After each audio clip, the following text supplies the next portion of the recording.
Hello, this is Mia Likes Movies. My name is Mia, and yes, I do like movies.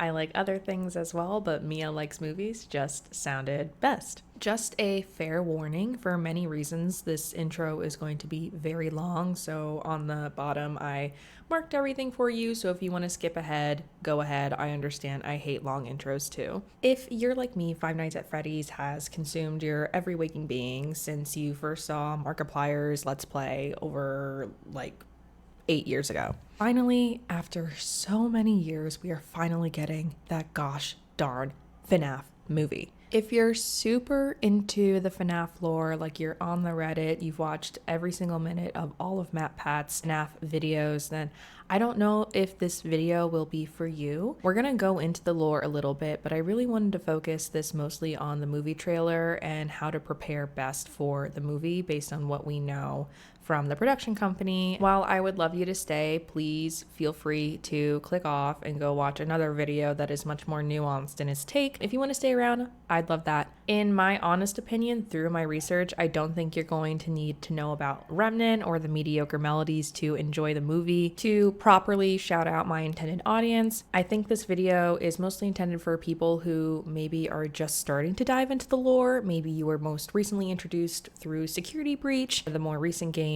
or maybe you just saw the teaser trailer for the first time by being introduced on TikTok. If you're understandably intimidated by the FNAF fandom and you're not really sure where to start, hopefully this video will be of some help to you. I can totally understand that feeling. It's a lot of information, so hopefully I compiled it in a way that is useful to you and you can get some enjoyment out of and feel prepared for the movie, and hopefully then can dive in further. Now, just to break down how this video is structured, first we're going to talk about what is Five Nights at Freddy's. We're going to start with the game. We'll talk about the production history of the movie or what we know about it, as well as the plot of the first game in comparison to the intended plot for the movie. I'll also go through events and characters that we see in the trailer, as well as some characters that we don't see in the trailer that we know for a fact are in the movie. I went through the IMDb list very thoroughly, and there are a lot of really interesting things on there that I think are worth discussing. And finally, I'm going to end this video with my personal theories about what we saw and discussed. And I will, of course, put all of my sources in my description below, so please feel free to check those out and come up with your own theories. If all of this sounds fun for you, please stick around, and without further ado, let's go ahead and dive into what you need to know about the upcoming FNAF movie.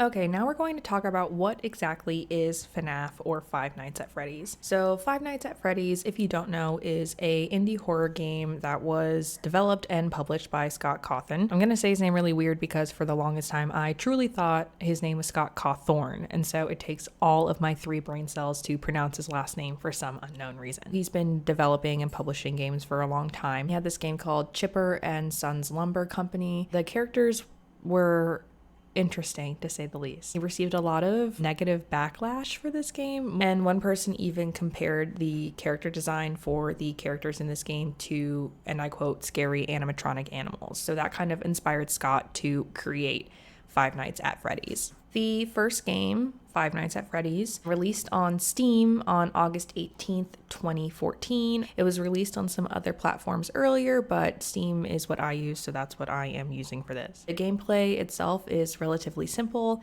It's a first-person perspective horror game, and you play as a security guard on the night shift at Freddy Fazbear's Pizza, which is kind of like a Chuck E. Cheese. As it says on Steam, it was much cheaper to hire you as a security guard than to find a repairman. Interesting. You check security cameras to see where the animatronics are in the building. If they get too close, you have to close the doors. However, you only have a certain amount of electricity you can use each night, and both the cameras and the doors use up this electricity. And some of the animatronics can even drain the electricity at you, so you have to kind of use it wisely. We'll go more into the actual plot itself a little bit later, but that's just the basic gameplay. After the overwhelming success of the first game, very soon after, Scott released the sequel, Five Nights at Freddy's 2. It was released in November of 2014, which, if you track, August to November is a very short amount of time. Now, in 2023, we have 6 main series installments of the FNAF franchise, as well as a bunch of spin-off games, Tons of merch. There's a VR game, there's an AR game, 20 books, graphic novels. The series has truly grown into its own monster since it debuted almost exactly 9 years ago.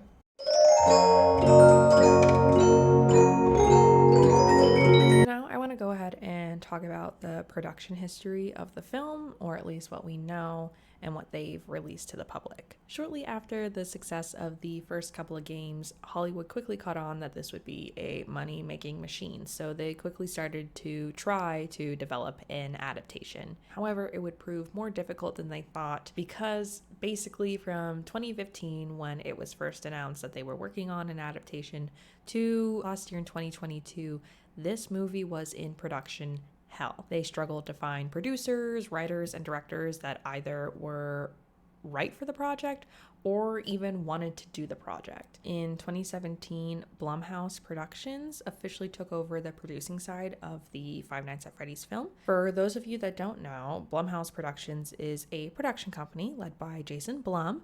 They are known for producing literally some of the best horror films of the last 2-ish decades. According to their website, they are known for producing, and I quote, high quality indie budget horror. Sounds kind of perfect for FNAF, right? Some of the films that they've produced include Halloween, Paranormal Activity, Insidious, The Purge, Glass, Split, BlacKkKlansman, Get Out, and even the ever iconic Megan. The addition of Blumhouse Productions to the creative team of the FNAF movie is probably the best decision that they could have ever made. If you just look at the resume of Blumhouse Productions, Five Nights at Freddy's fits right in. That being said, Jason Blum is technically only credited as a producer on the IMDb page. It's obvious he has a lot of creative influence in the project, but there are other people who are also involved. Executive producer for this film is actually Russell Binder of Stryker Entertainment. He's the president of Stryker Entertainment. Stryker Entertainment says on their website that they are a cutting-edge entertainment marketing agency specializing in the extension of pop culturally relevant brands into powerful and profitable consumer products programs.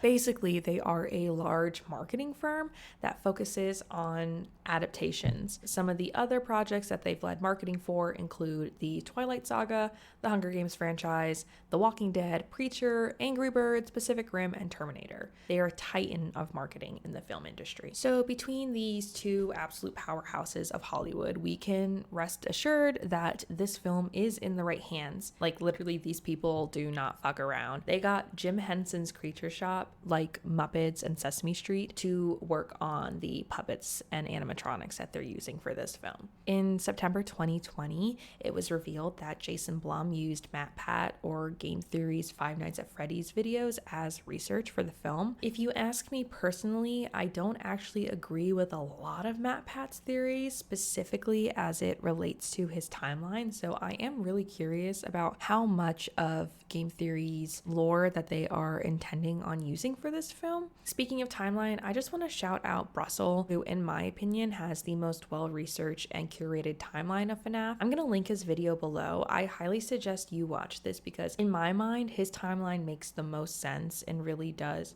break down not only the in-game lore that is revealed, but also takes into account the outside production that went on that could have influenced the way the lore fits into the story. So as I said earlier, they struggled a lot to find writers and directors for this project. At one point, Chris Columbus, who is known for directing Home Alone, some of the Harry Potter movies, and Percy Jackson was actually tied to the project. It wasn't until late 2022 when they actually solidify the director. After Chris Columbus dropped, Emmy Tammy was brought on, and Emmy Tammy is a director, producer, and actress who's best known for directing 2018's The Wind and 2018's Into the Dark. She also has some background in the theater. She was a projection designer for Hattie Winston's play The Slave Narratives, A Mighty Mighty People in 2016. Admittingly, I don't know a lot about her projects or her as an artist. However, after just like a brief IMDb dive, both of her well-known works that I just mentioned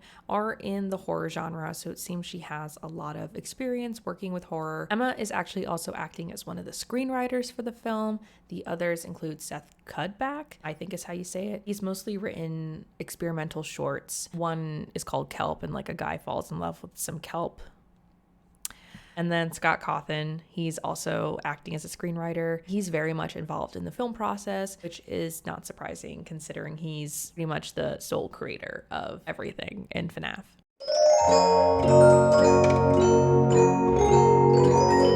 Alright, I changed some of the settings on my microphone, so hopefully that made it better. If it didn't, hopefully I can fix it in post. And if not, we all have to suffer. So let's talk about the plot. This is the description of the FNAF movie on IMDb. I'm gonna put on my voice actor voice for this. A troubled security guard begins working at Freddy Fazbear's Pizza. During his first night on the job, he realizes that the night shift at Freddy's won't be so easy to get through. Was that good? As you can see, they are keeping a lot of the plot vague. This description doesn't really reveal anything other than what we already know. It's basically just telling us the plot of the first game. According to this article I found on the Post, the Five Nights at Freddy's movie will focus on adapting the first game. I saw somewhere else, it was probably TikTok, that the films will be focusing on the first 3 games, and I think when they say that, they do mean that they'll be incorporating lore from the first 3 games while focusing on the plot of the first game, since the lore wasn't really there in the first game. If you know where this was said, I couldn't really find a source for it, but I just might not have been looking in the right places while I was researching. If you know where it was said, please feel free to link it below in the comments. Based on what we already know, what can we expect the plot of this movie to be? Well, since we know for a fact that it is at least the plot of the first game, let's go over the plot of the first game. Before we start, I think it is important to note that Scott did not have the entire story of FNAF in his mind while creating the first game. He never intended for the game to get as big and huge as it was, and therefore he never intended to expand upon things that were in the first game. Scott has admittingly done a ton of retconning for things in the first couple of games in the later installments. The first game's plot is extremely simple and only has very subtle hints of lore and mystery throughout. In the first game, you play as Mike Schmidt, the new security guard on the night shift at Freddy Fazbear's Pizza. Mike and the audience are introduced to the main cast of animatronic characters. There is the titular Freddy Fazbear and his 2 friends, Bonnie the Bunny and Chica. On the first night, really only Bonnie and Chica are active. Sometimes, if you aren't super active, Foxy the Fox can attack. Foxy is a pirate fox that hangs around in this part called Pirate's Cove. It's one of the performance areas in the building. One of the important characters that we are also introduced to is Phone Guy, who is just a mysterious voice that is training Mike at the beginning of each of his shifts. All the audience can assume is that Phone Guy is in some sort of management position in the company. Phone Guy tells us on the first night that he has previously worked in the security office and is actually finishing up his last week with the company. He talks a lot on the first night since it's like the tutorial or whatever. He actually reads a legal statement stating that Fazbear Entertainment, who owns Freddy Fazbear's Pizza, is not responsible for damage to property or person, and that if death or damage has occurred, a missing person report will be filed within 90 days or as soon as the property and premises have been thoroughly cleaned and bleached and the carpets have been replaced. That part of it is not really elaborated upon in the first game. It's just kind of there. He tells us that the animatronics get a bit quirky at night. But we, as Mike, have to respect them. He also tells us that the animatronics actually used to be able to roam around during the day too, like they do at night. That is until the bite of 87. Yes. He says, and I quote, "It's amazing that the human body can live without the frontal lobe, you know? What the fuck?" He closes out his first message by saying that the characters will probably try to stuff Mike into their suits, as they probably won't recognize him as human, but instead as a metal endoskeleton. We get a decent amount of information and lore from night 1, as I said, since it's basically the tutorial and the player's introduction to not only the controls, but the world of the game as a whole. So moving into night 2, this is the night where Foxy is typically officially introduced into the gameplay. Phone Guy leaves a noticeably shorter message for Mike on this night. He congratulates us for making it to night 2. He tells us that Interestingly enough, Freddy typically doesn't move that often. He also advises us that there are blind spots in the cameras and that we should check on Pirate's Cove, and Foxy is actually the animatronic that can drain your energy. Night 3 becomes much more difficult as Freddy typically becomes active on this night. Chica actually becomes active earlier and becomes much more aggressive towards the player. Phone Guy tells us that most people actually don't make it to this night, which leads us to wonder how many security guards have they gone through. Phone Guy keeps it short and sweet this night, reminding us that the animatronic's ultimate goal is to stuff us with a metal skeleton. On the 4th night, somehow things get even crazier. Now all of the animatronics are active and on the prowl. Phone Guy leaves an extremely alarming message. I'm just gonna play it for you, so take a listen.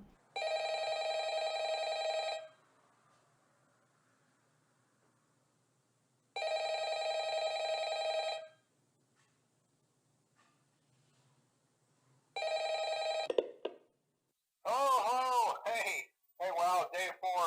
I knew you could do it. Hey, listen, I may not be around to send you a message tomorrow. It's been a bad night here for me. I'm kind of glad that I recorded my messages for you when I did. Hey, do me a favor. Maybe sometime you could check inside those suits in the back room. I'm going to try to hold out until someone checks. Maybe it won't be so bad. I always wondered what was in all those empty heads back there. You know. Oh no.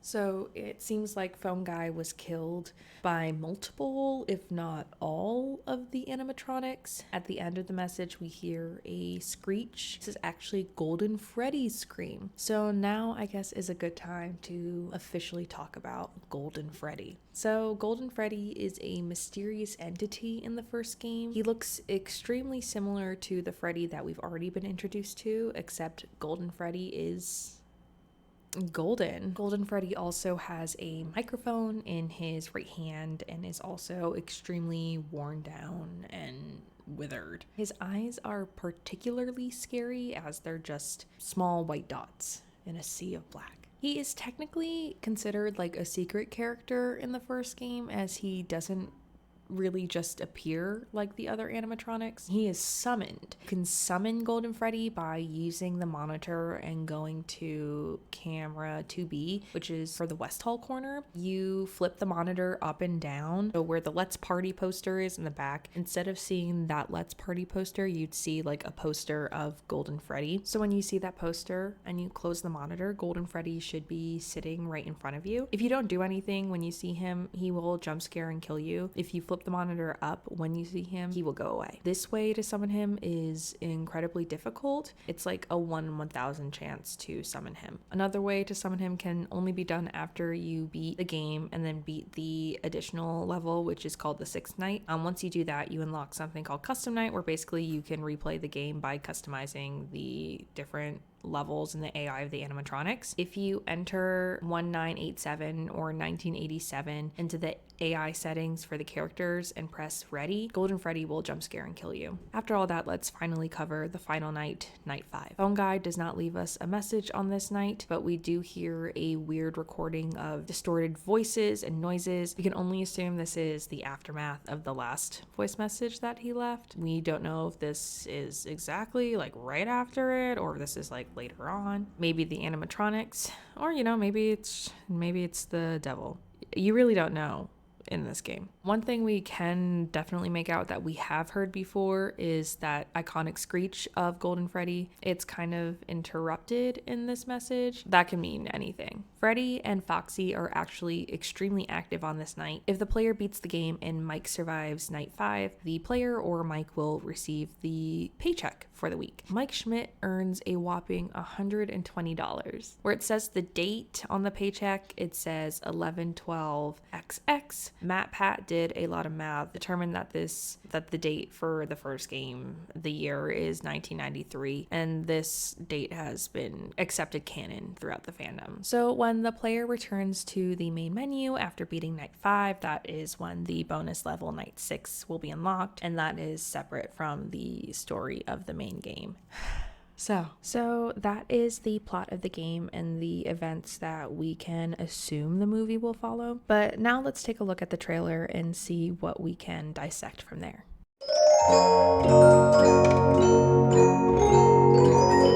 Since I can't play the trailer for you all for copyright issues, and also I can't just insert a trailer into a video, I'm just gonna tell you what happens. You can go watch it and come back.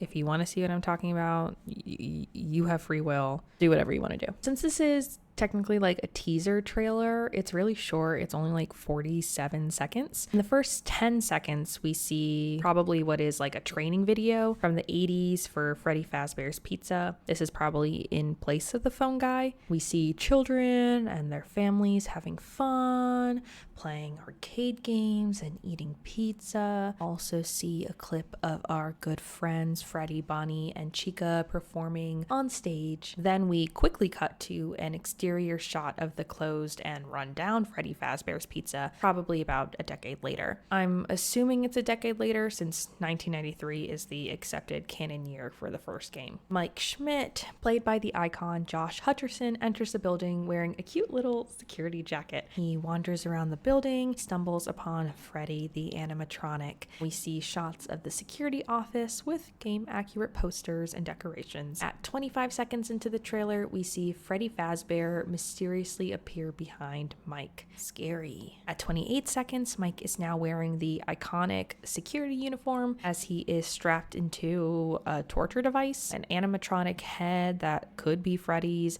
with a circle saw blender thing is closing in on him. I don't know about you, but I really don't remember that in any of the games, but specifically not in the first game. At 31 seconds, we see a silhouette of what we think is Foxy looming over the camera, just followed by a shot of a small girl with brown hair and brown eyes, and she's staring up at something. And then there's a shot of two glowing orange, maybe red, eyes are staring back at us on stage. And then we see a shot of a blonde woman turn towards something, and she looks concerned or scared or something. Finally, at 33 seconds, we are back to Mike Schmidt. He is in a field and he's surrounded by 5 mysterious children, 3 of whom are wearing pretty familiar accessories. One of them is wearing bunny ears, one is wearing a top hat, and one is wearing a yellow shirt that looks very similar to a certain familiar yellow chicken, maybe. They just run away. And then we see an older man sitting at a desk. It's Matthew Lillard. This is such good casting.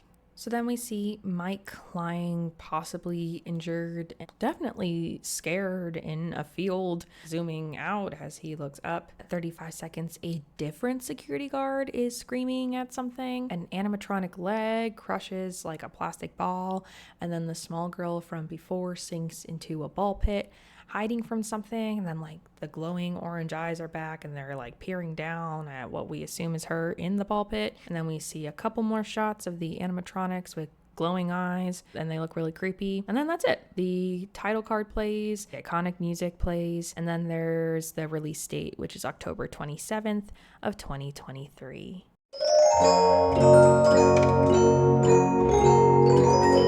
There is a reason I broke down the plot of the first game before we talked about the trailer, because what the fuck?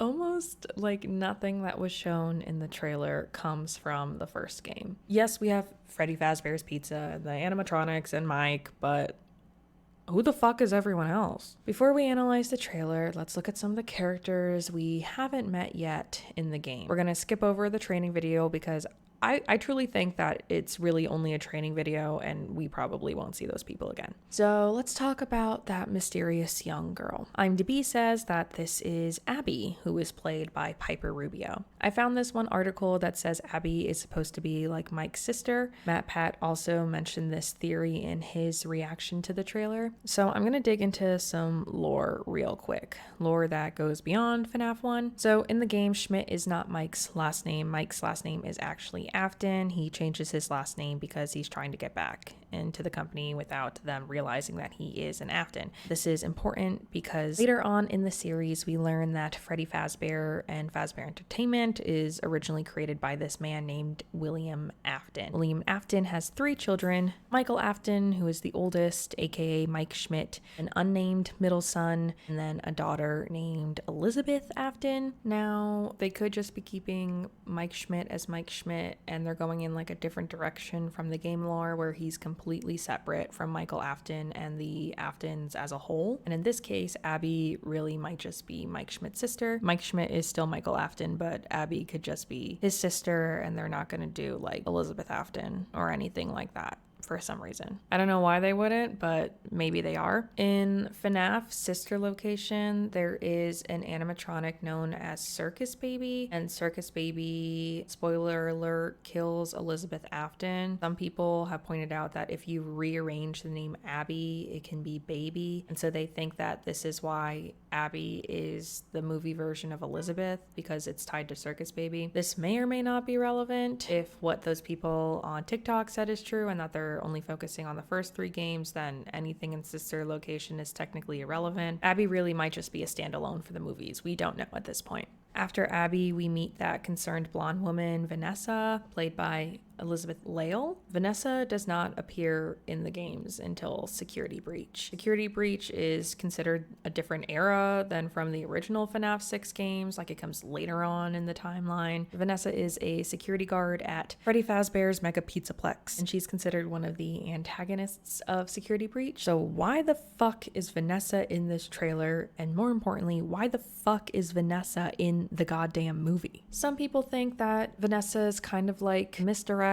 and that they are putting her in the trailer and in the movie because they want people who are just getting introduced to FNAF through Security Breach to get interested in the movie, since technically Vanessa has no business being in the movie. It's just focusing on FNAF 1, 2, and 3. So in that sense, they don't think that they're doing any plot from Security Breach, and she's really just there for marketing purposes. I have a theory on why I think Vanessa is there, but I'm gonna save that till the end of the video. Let's talk about some ghost children, shall we?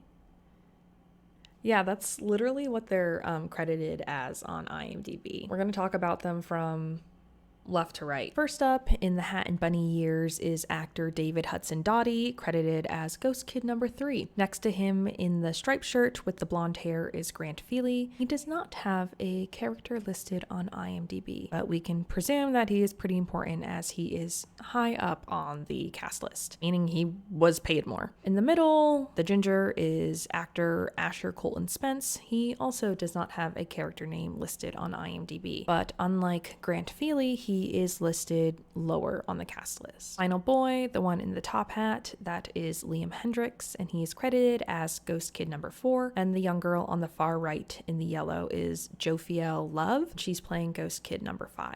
If you have zero knowledge beyond what we have already discussed, then you're probably wondering, who the fuck are these random ass children?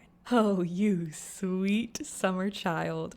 I wish I had your ignorance, because ignorance is truly bliss. So as the games go on, we learn about something known as the Missing Children's Incident, nicknamed MCI for short. In 1985, at least according to MatPat's timeline, 5 children mysteriously went missing at Freddy Fazbear's Pizza. The MCI is briefly referenced in the newspaper on the halls of FNAF 1 and is explored in more detail in the following games. So, stay with me here. It's going to get a little crazy. My suggestion to you is just accept what I say and don't question anything.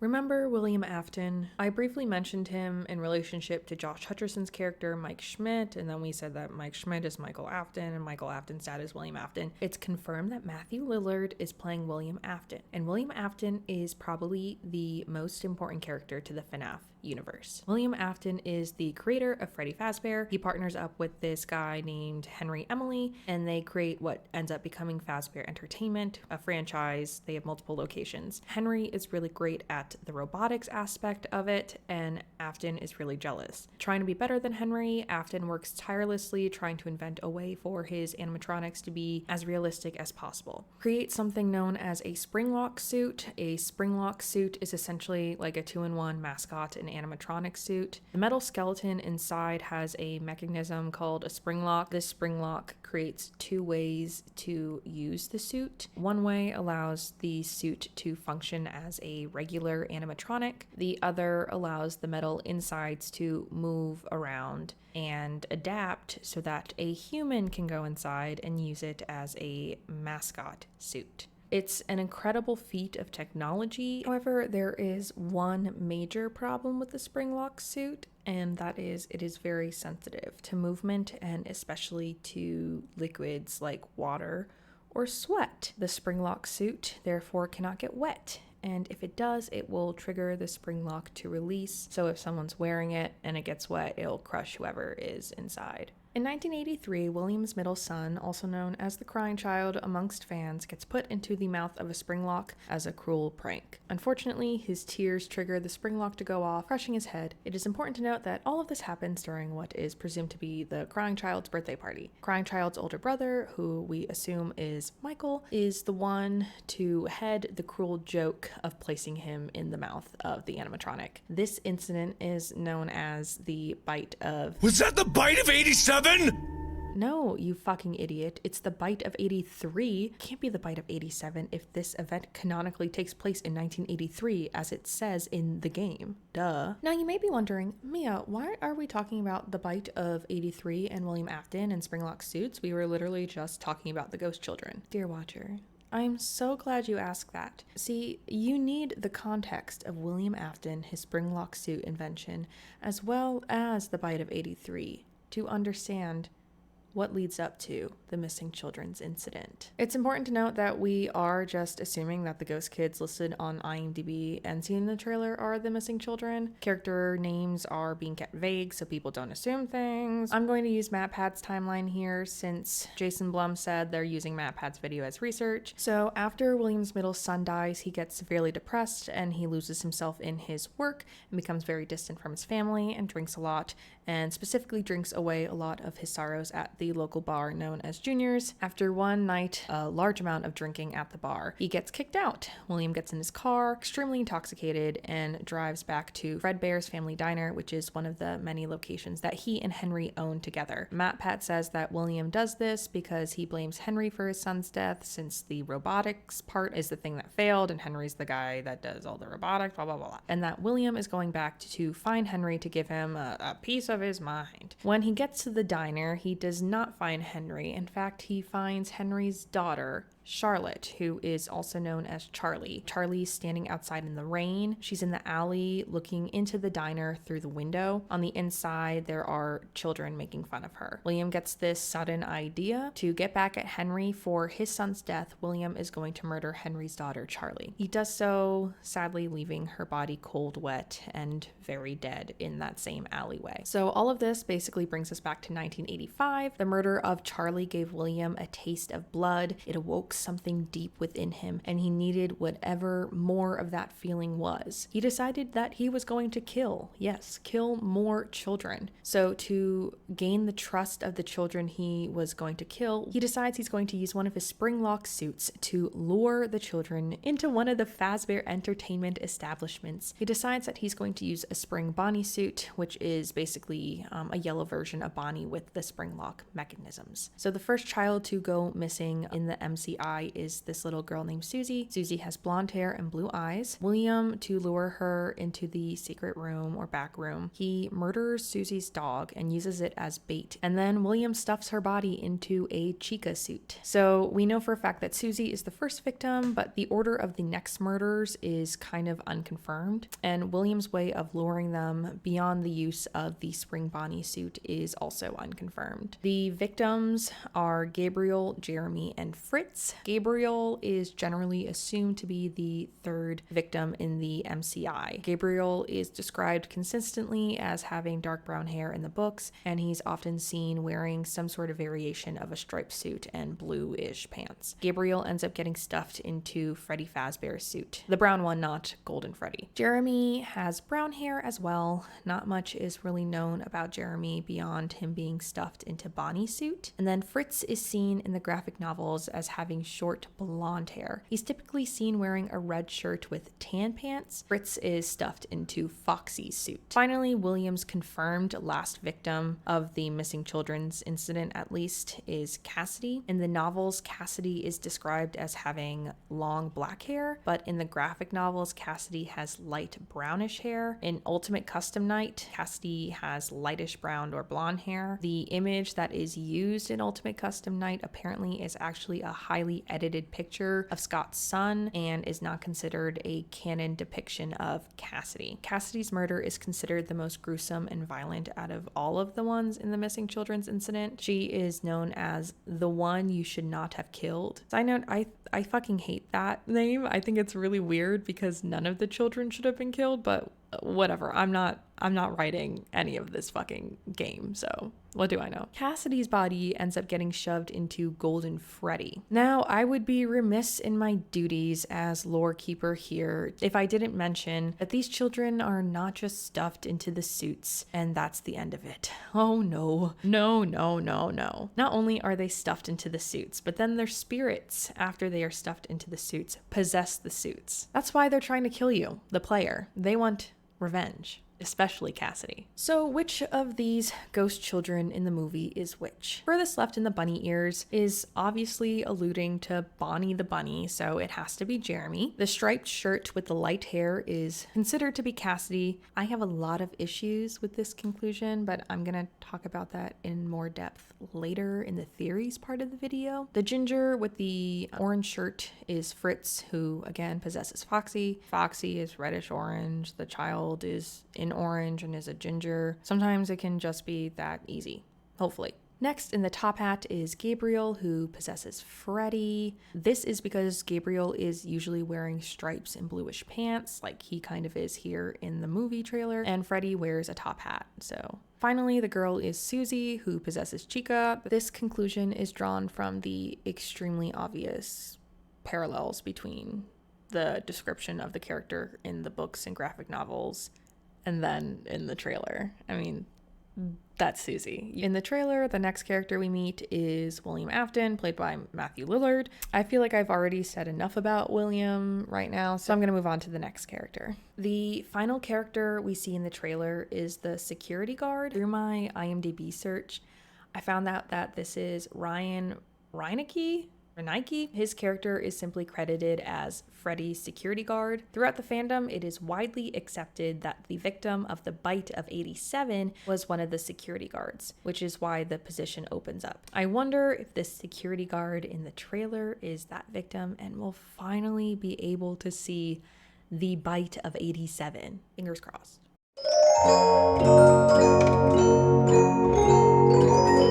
Before we go into my theories, I want to talk about some of the things that I found while I was doing my IMDb deep dive. Also, I'm not going to apologize for my extreme use of IMDb throughout this video. I'm a bisexual. Bisexuals love IMDb. The first character that I want to discuss is Mary Stuart Masterson's character. She is simply credited as female villain. Who this female villain could literally be anything. Could be standalone for the movie. I mean, there aren't many female antagonists throughout the series. Vanessa's already a confirmed character in the film. You know, maybe this female villain is Vanny, one of the other antagonists in Security Breach, and they're not going with the theory that Vanessa and Vanny are the same character. Maybe the female villain is Ballora or William Afton's wife or both. If they're going with MatPat's timeline, MatPat believes that William Afton's wife, known as Clara, inherits Fazbear Entertainment later on, does some dubious things with the company for her own game. However, we see that Jessica Blackmore is actually credited as Mike's mom, so who the fuck knows? I found that a person named Sandra Oh is actually credited as the puppeteer for The Puppet. We have not discussed the puppet yet, but the puppet is a crucial character to William Afton's story and therefore FNAF as a whole. So the puppet technically appears for the first time in FNAF 2. After the bite of 83, new security measures were taken to ensure that an event of that severity would not happen again. So, what is William and Henry's solution? Airstrikes. Just kidding. A security puppet. When each child would enter a Fazbear Entertainment establishment, they would receive a color-coded wristband. The security puppet would fly around, able to recognize and essentially track the wristband-wearing children. If they would try to leave the building or go someplace that they were not supposed to, the puppet would stop them. When William kills Henry's daughter Charlotte, or Charlie, it is believed that her spirit goes on to possess the puppet. Her spirit wants to protect the children, much like the security puppet. So why is it significant that we have a confirmed puppeteer for the puppet? Well, one, it implies that we are going to at least get some events or lore from the second game, in addition to the first game. It also implies that we are going to explore William's backstory if they're going with the fandom theory that the puppet is in fact possessed by Charlotte Emily. We also have a couple of random characters that are not seen in any other FNAF publication, like Max and Hank and Colton. Most of these actors are not children, they're young adults.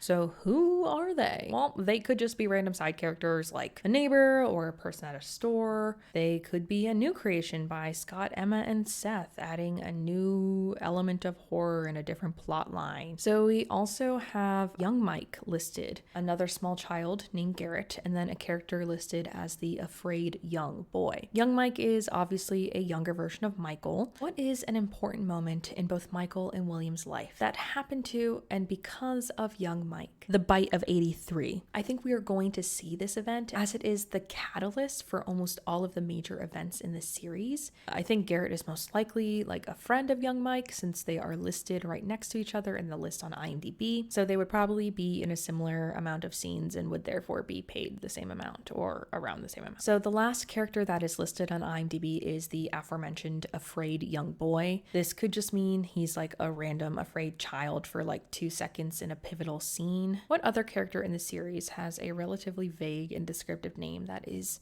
eerily similar to afraid young boy? That's right. The crying child. The crying child was crying because he was afraid. And young boy is just a more specific way to describe a child. I mean, that might be overkill, but I do think that there is some validity there. If we are going to see the bite of 83, like I think we will, it is possible that afraid young boy could be crying child. Also, since crying child is assumed to be Michael's younger brother, I think it's important to point out that Xander Mateo, the actor playing afraid young boy, could very easily play the younger sibling of both Josh Hutcherson and Wyatt Parker, the actor credited as playing young Mike.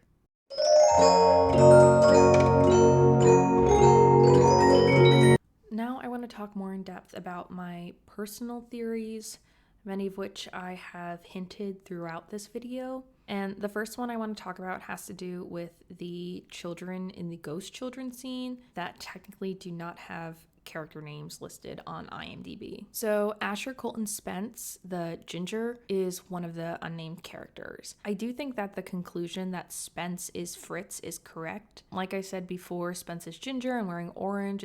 It's a very obvious parallel and nod to Foxy. I think the reason that the character is not officially named yet is because we have not seen the entirety of Foxy in any of the promotional material yet. We've seen Foxy's shadow in the trailer, but not the actual animatronic. In the posters that Jason Blum revealed on his Twitter, we can see Foxy, just not all of Foxy. I mean, we don't see Foxy's full face or his iconic eye patch or any of his other pirate gear. While we don't have an actor credited for Foxy like we do for Bonnie, Chica, and Freddy, we do have a puppeteer that is credited as Foxy's puppeteer, and their name is Amanda Maddock. I think that they want Foxy to be like this really menacing character. After all, like in the game, Foxy works differently than the other animatronics. He moves faster, he can drain your electricity. Phone guy says Foxy doesn't like to be watched, which is creepy. I think that they're keeping Foxy's character and therefore Asher Colton Spence's character vague on purpose to just subvert audience expectations, not only for Foxy's origin, but also for Foxy's scares in the film. The other unnamed child,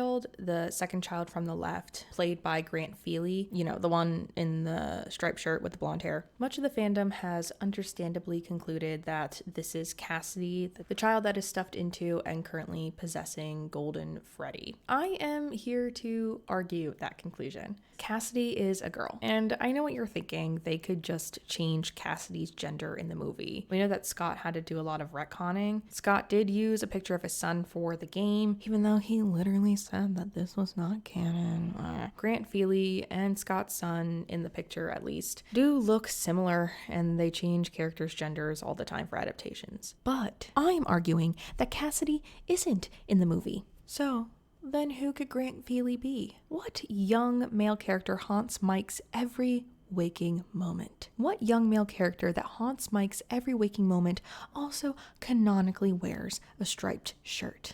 That's right. I am proposing that the unnamed ghost child is not Cassidy at all, but in fact is the crying child. The incident that started it all. I know, just a few minutes ago, I argued that the afraid young boy is the crying child. Well, guess what? I don't actually believe that. I really do think that the afraid young boy is just like a random scared character. After all, afraid young boy is literally the last character listed on IMDb. Grant Feely is much higher up. Like, he is right below Jess Wise, who is the actress playing Chica. So Grant Feely must be a pivotal part to the plot if he is that high up on the list. Technically, some people believe that the crying child and Cassidy both possess Golden Freddy, so there is still a reason for him to be in the ghost scene with the other children that possess the animatronics. And I know there is a large leap to make, but I do think that there is some evidence to support it. Okay, I apologize. The lighting is going to be a little weird. It's a little bit later, and if I look a little grosser, it's because I had to take my dog for a walk. I had been filming for like 4 hours straight, and then someone started mowing their lawn, and so here we are. Okay, this is all I got. The second big theory I want to talk about actually has to do with Vanessa and Abby. Maybe just by saying those two names, you have an idea where I might be going with this. And I know this is going to be a very controversial take. I know that a lot of people are going to disagree, but I don't care. So stay with me. I think that Abby is Gregory. First of all, if you were yelling at me just a couple minutes ago about how Grant Feely could still be Cassidy because they change genders of characters for adaptations all the time, then you can't sit here and tell me that Abby can't be Gregory. They can make Gregory a girl. Why not? Also, Gregory famously has brown hair and brown eyes. Piper Rubio, the actress playing Abby, has brown hair and brown eyes. And I don't think Abby is Mike's sister. I think that information has been purposely fed to media outlets to misdirect us. I think that Abby is an anagram for baby thing is also another misdirect. They don't want us to think that they're doing security breach. At this point, you're probably saying, Mia, so the actress has brown hair and brown eyes. Big deal, who cares? Well, Elizabeth Afton famously has blonde hair and green eyes. And you know what? I guess they could change that for the adaptation. But why? Why, when that's such an important part to her character? If they are going to end up putting Circus Baby in here or whatever at some point, which I assume they're going to make sequels, I don't know. I just think it's like really important to the mystery and lore of Sister Location about like the green eyes. Blonde hair, whatever, but the eyes are important, I feel like. And if we look at the scene in the trailer where Abby sinks into the ball pit, the lights are very different from like any of the other parts of the trailer that we've seen. They're more neon and just much more striking overall. And most of the other scenes have like this dark and subdued lighting throughout. There might be hints of neon and like a sign or something, but it's not the same like depth or flood of light as we see here with Abby. And you know what game in the franchise famously has a lot of neon lighting, especially pink and purple? Fucking Security Breach. Gregory spends most of the game hiding from the animatronics, and what is Abby doing in this scene? Hiding. And I think it's also important to bring up that we know for a fact that Vanessa's in the movie. She looks like the character in the game, scarily so, honestly, and she's obviously listed in IMDb. Abby, as Gregory, would make having Vanessa in the movie make sense. The lights behind Vanessa in the trailer are extremely similar to the lights in the scene with Abby sinking into the ball pit. They want it to be a surprise because horror is all about surprises and subverting audience expectations. Now you're probably like, but the glam rocks. Maybe they're just like setting up security breach and then we'll see the glam rocks later. And you know, they could just put clothes on the puppet, put a costume on the fucking puppet. They put clothes on Muppets all the time. Miss Piggy has all of those clothes. She's an icon. And then it's the same puppeteer, so they don't have to do some weird shit on IMDb. I don't know. Think about it. Overall, even if they don't go with the security breach route, but if they do, I think we're going to be seeing like multiple timelines play out at once in this movie. And what I mean by that is that, you know, in many movies we have multiple plot lines. Often they are differentiated by letters, referring to like a plot A, plot B, plot C. I think plot A, which we'll consider the main plot, will be following Mike Schmidt, Josh Hutcherson, surviving the Five Nights at Freddy's. I think plot A will just follow the first game very closely, as the people behind the film have confirmed that that is the basis of the film. Plot B, one of the subplots, and probably the larger of the two subplots that I'm specifically talking about, or proposing at least. I think the B plot will be following Abby and Vanessa for some of the events in Security Breach, or setting up events for Security Breach. Maybe explaining why Gregory is in the Pizzaplex. And the reason why I'm putting this as something more important than the other subplot I'm proposing is because we see a lot more of Abby in the trailer, and I do think that they genuinely want to set up a Security Breach spinoff, and there's so much mystery surrounding Security Breach and what the fuck is happening in that. They're probably gonna need to set that up a lot of time to do that, but obviously it's not the focus of this film, so it can't be the main plot. And so if plot A is going to be like our present plot, the main plot we're going to assume is taking place in real time.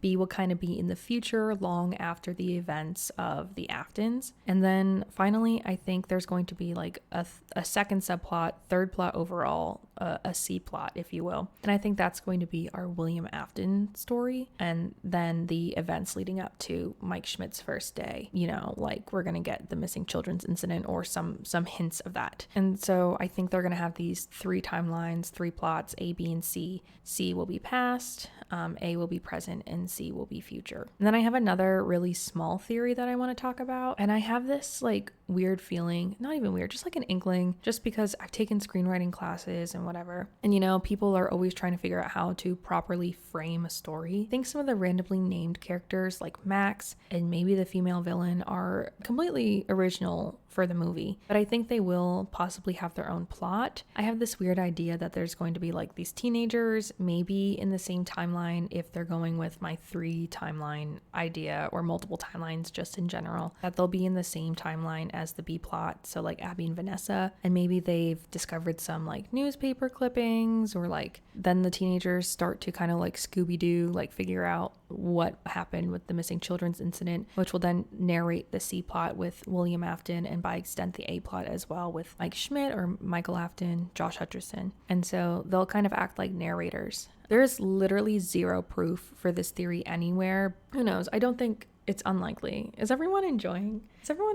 this insane lighting that's happening right now? I just refuse to stop filming.